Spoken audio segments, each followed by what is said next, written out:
Hey, this is Carl Kelpfleisch here, and today I'm going to harvest some spicy salad mix sprouts. So if you watch my other videos, you'll see these have been growing for about a week, a little less than I guess 5 days now.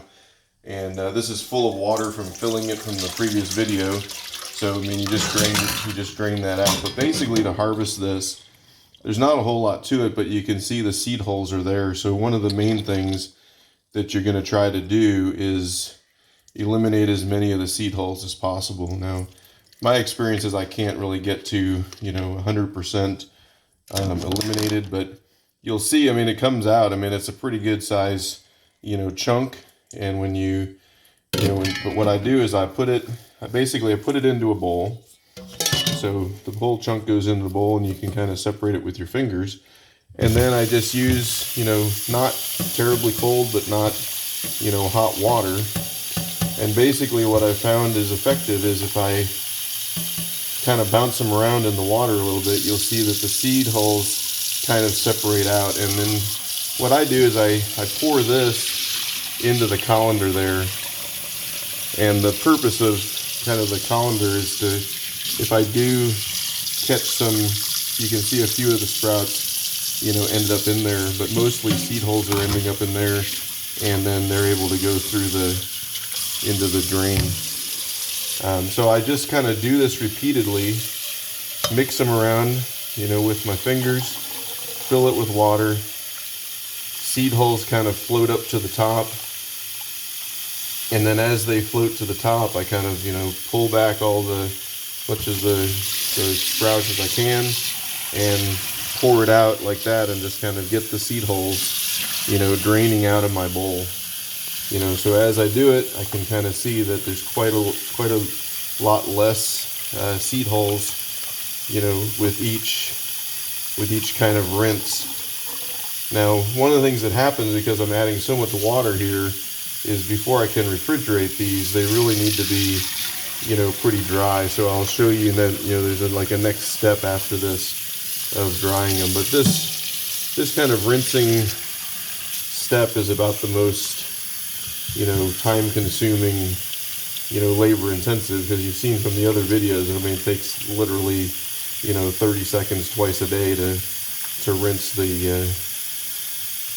out the sprouts. But, what we're going to end up harvesting here is probably, if you went to the store, it's probably, $15 to $20 worth of product that you'd buy at the grocery store. So, I mean, I'm just going to call that good. I don't mind having a few holes in there, because to me it becomes kind of a time reward, trade-off. And then you can see there is a kind of a handful of them left in the colander, and I just kind of put those back in. So I got most of the holes separated out. I'm going to call that good. And so I'm going to put this over here. So my next step now is I've got the kind of rinsed.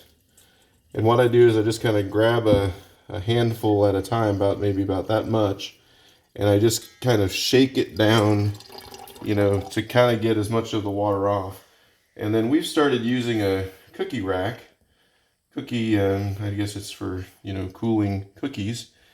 We put a towel underneath so that any excess water can drip through.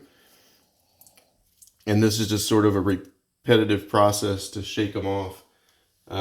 We've used a salad spinner in the past to do this. It just, as you get into this, it's probably a matter of, minimizing your upfront cost. I mean, you can literally do this with a jar and a sprouting lid and put it in a bowl, or you can, buy all kinds of stands and different things like that. As you've seen in our other videos, we made a stand that holds 10 jars at a time. And so what I do is I just spread them out, and I'm going to leave these here to dry for probably 4 hours or so before I put them into the refrigerator, because they'll last longer in the refrigerator if they're not stuck in there covered in water. So what I want to do is spread them out fairly thin. I've got most of them out. You can see the bowl has a few seed holes down in the bottom there. but we're good. We're pretty much good to go here. And so what we're going to do now is we're just going to kind of try and pat them dry, you know, using another towel. And I'm just going to kind of loosely pat the top to dry it out a little bit. And, you know, we can mix them up on here and kind of get a little bit more water off. But mostly they're just going to air dry at this point. You know, like I said, I typically air drying of these will take, you know, about 4 hours. So I kind of time my process. Since I work from home, I kind of time my process to, you know, do this step at breakfast, and then when I take my lunch break, I can package them up and put them in the refrigerator. So that's about it. That's about all there is to harvesting them. And, you know, when you're done, you can shake out the towel outside, run it through your wash, and you're good to go. I mean, the other option, if you don't have a rack like this we've done, is you could put them directly on the towel. The problem is the towel is going to be wet. So once they've sat on there, you might have to change out the towel.